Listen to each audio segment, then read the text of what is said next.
दुर्ग के भाजपा कार्यालय में आयोजित एक प्रेस कॉन्फ्रेंस के दौरान छत्तीसगढ़ शासन के उप मुख्यमंत्री विजय शर्मा ने बताया कि मनरेगा का नाम बदलकर वीबीजी रामजी रखे जाने के पीछे कोई राजनीतिक मंशा नहीं है।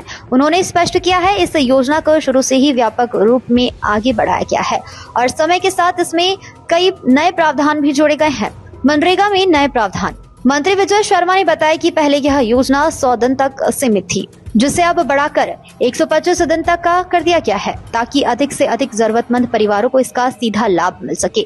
उन्होंने कहा कि विकसित भारत 2047 विकसित गांव की संकल्पना के तहत अब गांव में केवल मिट्टी आधारित कार्य नहीं होंगे, बल्कि पूरा इंफ्रास्ट्रक्चर डेवलपमेंट किया जाएगा। गांव में रोजगार के नए अवसर। उप मुख्यमंत्री विजय शर्मा ने बताया कि योजना के अंतर्गत पशुपालन, बकरी पालन, स्किल डेवलपमेंट, स्कूल में लाइब्रेरी, गांव की जरूरत के अनुसार विकास कार्य किए जाएंगे। उन्होंने कहा कि 2047 के विकसित भारत की कल्पना को साकार करने के लिए मनरेगा से जुड़े कार्यों को गांव, शहर, प्रदेश व राष्ट्रीय स्तर तक विस्तार दिया गया है, जिससे ग्रामीण क्षेत्रों में रोजगार के नए अवसर सृजित होंगे।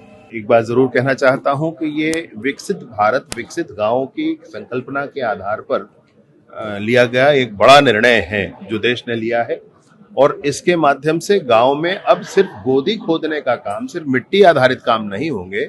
इसके माध्यम से अब गांव के इंफ्रास्ट्रक्चर डेवलपमेंट के लिए भी काम होगा। इंफ्रास्ट्रक्चर डेवलपमेंट में मैं आपसे कहना चाहता हूं कि इकोनॉमी एक्टिविटी जो गांव की है, पशुपालन है, जिसमें बकरी पालन है, मुर्गी पालन है, मछली पालन है और सुअर पालन है, और विशेष रूप से गौवंश के पालन के लिए भी, संवर्धन के लिए भी काम इस पर हो सकते हैं। ऐसे ही इकोनॉमिक एक्टिविटीज के सिवा स्किल डेवलपमेंट के काम भी, तो आप स्किल डेवलपमेंट सेंटर्स इसमें बना सकते हैं, वह भी काम आप कर सकते हैं। इसमें स्कूलों में इंफ्रास्ट्रक्चर डेवलप करना है आपको, एक्स्ट्रा क्लासेस बन सकते हैं, लाइब्रेरी बन सकता है, लेबोरेटरी बन सकता है, स्कूलों में वो भी काम हो सकता है। इसके साथ ही साथ आप एक्सट्रीम वेदर कंडीशंस वाली जो स्थितियां गाँव में आती हैं, अनेक गाँव में आती हैं, उनके आधारित भी काम इस पे आप कर सकते हैं। आप गांव के विकास के लिए जो जो भाव आपके मन में आ सकते हैं, उन सारे ही भावों को समाहित करते हुए इस काम को आगे बढ़ाया गया है। इसलिए मैं आपसे ये कहना चाहता हूं कि जो वीबीजी रामजी योजना है वो अगले कदम, देश का अगला कदम है। उन्नत भारत के दिशा में दौड़ने वाला गांव हमारा बनेगा, इसके लिए इसको लाया। विपक्ष को राम जी से क्या परेशानी है? क्यों उसको काल्पनिक कहा जाता है?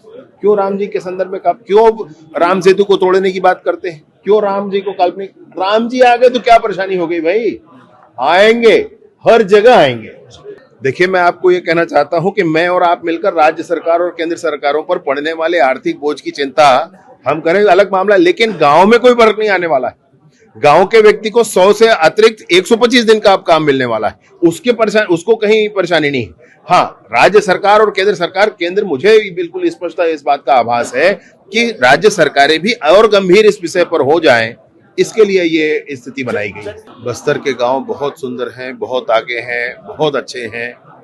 पिछड़ा हुआ आप किसको कहते हैं मुझे नहीं मालूम, लेकिन सीसी रोड और नाली से आगे और पीछे नहीं होता है, वो उनके भाव से भी बहुत बड़े हैं, बहुत आगे हैं। कुछ इंफ्रास्ट्रक्चर डेवलपमेंट का विषय है। मैं सोचता हूं कि जैसे अमित शाह जी ने पिछली बार कहा कि 1.25 लाख करोड़ का प्रोजेक्ट बना करके समूचे बस्तर के डेवलपमेंट के लिए करेंगे। लेकिन आपको मैं एक बात जरूर कहना चाहता हूं, ये डेवलपमेंट जो बस्तर का होगा वो निर्माण कार्यों से आगे नहीं बढ़ेगा। वो वहां पर सिस्टम डेवलप करने के लिए, जो वहां पर माइनर फॉरेस्ट प्रोड्यूस हैं, माइनर फॉरेस्ट प्रोड्यूस के संग्रहण, उसके प्रसंस्करण और उसके विपणन, इसके लिए जो आवश्यक इंफ्रास्ट्रक्चर है वो किया जाएगा। मतलब इंफ्रास्ट्रक्चर सेकेंडरी है वहां पर, बाकी चीजें प्राइमरी है। इस दिशा से जब हम जाएंगे तो उचित इंफ्रास्ट्रक्चर डेवलपमेंट का काम हो पाएगा। बस्तर गजब है और गजब करके दिखाएगा।